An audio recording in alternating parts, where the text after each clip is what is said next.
Hey, it's John Harbaugh of the Baltimore Ravens, and you're watching Class Act Sports.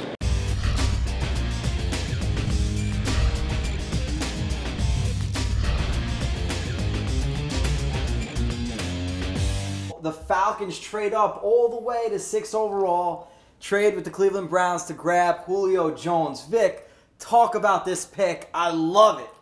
At the Combine, we talked to Dimitrov, we interviewed him. I mentioned to him that where's the help's going to come with Roddy White. He mentioned that he got to go out and get somebody outside to give him some help. You talk about a fierce competitor running a 4.3 40 with a chip off the bone in his ankle. I mean, you got to be kidding me. If this guy can play hurt, he can most certainly play healthy. He's going to be a dominant receiver in the league, and he's really the same type of receiver, in my opinion, as far as playmaking ability as an A.J. Green. In my opinion, he might even have a better career than A.J. Green, although these two receivers are going to be 1A, 1B, Calvin Johnson, Larry Fitzgerald type players in this league. I think what's going to separate this receiver from A.J. Green, he has the ability to come inside, catch those slant routes, catch those dig routes, getting downfield and catching some football. So I think that's a great pick for the Falcons. And I'm sure the A-Town guys are very excited about that pick. As we are watching this draft live,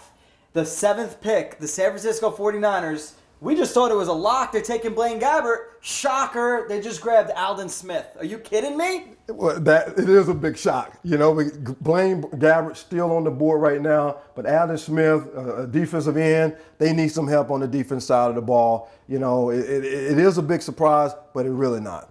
The thing is, Aldon Smith, I mean, he's got great upside. He's a raw talent, in my opinion. I think he's too much of a project to be taking at 7 overall when you need a franchise quarterback. I saw him between, 15 and 20. But, hey, if that's their guy, then that's who they have to take. I just think if San Francisco was looking to grab a pass rusher, you might as well grab a Robert Quinn.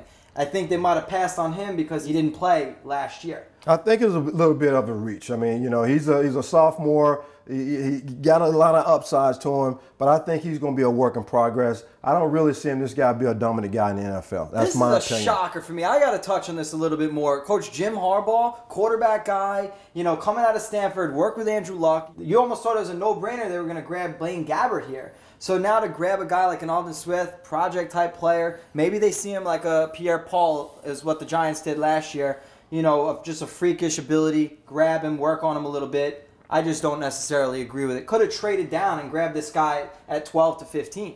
I think that's a great analogy with Pierre Paul with the Giants grab last year. And, I think he's going to be a work in progress. I think they're great football players with a lot of upside to him, but I think he's going to be 2 or 3 years away before we see the finished product. We got the 8th pick overall coming up right now, the Tennessee Titans. The pick is in. Who are you going with? Is Blaine Gabbert going to be their new franchise quarterback? I think Nick Fraley right now would be their 8th overall pick. Another guy has a lot of upside, but I think he still has a ways to go. You talk about Nick Fraley. How far did he fall in just a few weeks? I mean, we've talked about him as a #1 overall pick, and then he goes potentially 8. Nope, he doesn't go 8. Jake Locker. Pick is in, folks. Tennessee Titans have a new starting quarterback, and his name is Jake Locker. That is a shocker. That is a shocker. You got Blaine Gabbert. You got Nick Fraley out there, along with some other guys. Jake Locker come up, didn't have a great senior year. He would have been the first overall pick last year. Coming into this draft, hey, Tennessee need a quarterback. They only have one on the roster right now, so I guess they feel like he's the guy. See, but my whole thing is, why grab a Jake Locker at 8 overall when you can wait on a guy like a Christian Ponder, a guy that I keep telling you about. He could go late first round, early second round. I'd rather grab the talent in Nick Fairley at 8 and then trade back up to grab your franchise quarterback in Ponder. But at the end of the day, this is their franchise, and if they think Jake Locker is their guy, then they got to grab Locker. Personally, I would have grabbed a guy, a talent like a Fairley, and grabbed a Ponder in the second round. Well, next up, we got Dallas on the clock. I want to know, before Dallas gets picked, who do you think Jerry Jones and the Dallas Cowboys are selecting with 9th overall pick? You can go 2 ways. I think Prince Akamora and Tyron Smith from the offensive tackle from USC.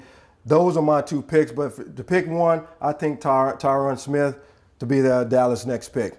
But there's a plethora of offensive linemen. So, I mean, would you grab a guy like a Nick Fairley, first round, #1 overall type talent, and just stack and go best available? Or do you go with a position that you need? I think right now, looking at what they did on the offensive line, wasn't very great in protecting the quarterback. You look at what they had in Allen and the guys back in the day, Flozell Adam.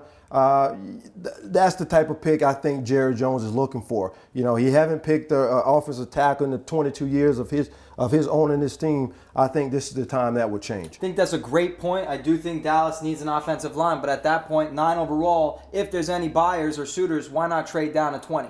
I mean, because you got guys like Gabe Carimi, Anthony Costanzo, tons of offensive line talent that you can grab 15 to 20. Now, if there's anyone that wants to move up, obviously that's a different story. You need to have someone that wants to trade.